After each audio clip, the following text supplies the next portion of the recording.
Tu savais que Hayao Miyazaki avait réalisé un film sur la conception d'avions qui ont servi à l'armée impériale japonaise lors de la Seconde Guerre mondiale? Non? Alors laisse-moi t'expliquer.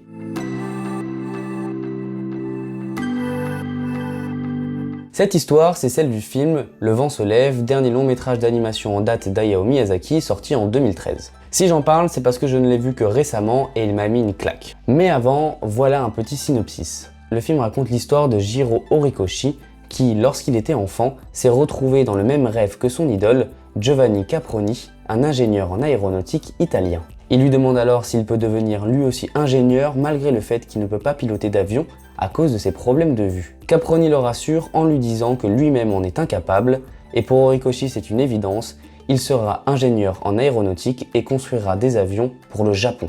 Si j'ai particulièrement aimé ce film, c'est parce qu'il n'a rien à voir avec ce qu'a pu proposer Hayao Miyazaki par le passé. Il ne s'agit pas d'une histoire fantastique, mais bien d'un récit qui colle le plus possible à la réalité. Parce que plusieurs personnages présents dans le film sont réels, comme Caproni, mais surtout Horikoshi. Le film traite librement de sa vie, mais sur un fond d'histoire d'amour fictive. Et d'ailleurs, la relation entre Horikoshi et Naoko, elle m'a particulièrement touché. Mais ce qui m'a le plus marqué, c'est que c'est le récit de l'inventeur des chasseurs bombardiers japonais Mitsubishi A6M, aussi appelé Chasseur Zero, qui étaient les avions utilisés lors de la Seconde Guerre mondiale par l'armée impériale japonaise aux côtés de l'Allemagne et de l'Italie. Et malgré le contexte, il n'y a aucune prise de parti concernant la guerre et le film est autant adapté aux adultes qu'aux enfants. Et c'est ça que j'admire avec les films d'Hayao Miyazaki et particulièrement celui-là. Parce que justement, l'adapter à un public large, c'est ce qui a été très dur à travailler en amont. Et ouais, réaliser ce film, ça n'a pas été une mince affaire. À l'origine, l'idée du film vient d'un manga écrit et dessiné par Hayao Miyazaki sur la vie de Jiro Horikoshi.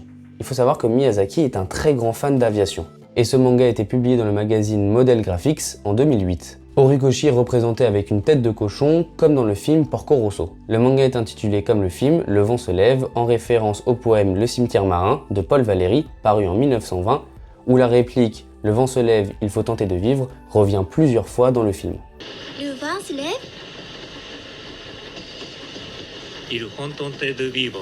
Et malgré que le manga soit très peu connu, il est tombé dans les mains d'une personne qui est Toshio Suzuki. Il s'agit du producteur en chef du studio Ghibli et qui conseille à Miyazaki d'adapter ce manga en film. Mais le réalisateur refuse car le manga qui traite de la guerre n'est pas adapté aux enfants et donc ne correspond pas à son public. Mais le fondateur du studio finit par accepter au bout de 2 ans et commence à travailler dessus fin 2010. Et dès le départ, c'est compliqué. Miyazaki rencontre des difficultés dans l'écriture du storyboard et le projet avance très lentement. Le réalisateur n'arrive pas à en faire une histoire adaptée aux enfants, mais il n'abandonne pas l'idée d'y parvenir. Si c'est compliqué d'en faire une histoire adaptée pour les jeunes, c'est bien parce que le thème est celui de la guerre et de la conception d'avions pour l'armée impériale. Outre le fait que ce n'est pas adapté aux enfants, ça crée aussi un désaccord au sein du studio. Ils craignent tous de passer pour des apologues de la guerre et la femme de Miyazaki elle-même est dubitative. Le réalisateur a conscience du problème et en tant que pacifiste, il se force à ne pas faire du film un apologue de la guerre. Mais si tout ça ne suffisait pas, c'est cette fois un tremblement de terre qui va ralentir le projet. Le 11 mars 2011,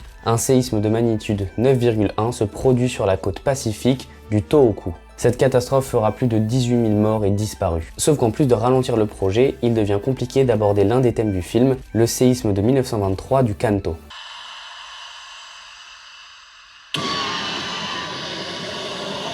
Mais malgré tout ça, la production du film reprend, mais connaît encore beaucoup de modifications. Miyazaki s'éloigne sans cesse de l'histoire originale du manga et peine à trouver une fin. Mais comme le monde est bien fait, il va s'inspirer d'un roman de Tatsuo Ori qui s'appelle, je vous le donne en mille, Le vent se lève. Il s'agit d'une autobiographie qui raconte la relation amoureuse entre Ori et sa femme qui est atteinte de tuberculose. Miyazaki décide alors d'ajouter à son film une histoire d'amour fictive entre Horikoshi et Naoko. Cette relation permettra de ne pas centrer l'intrigue uniquement sur la conception d'avions, mais aussi de traiter les rêves et les sentiments d'Horikoshi. Sauf que, nouveau problème.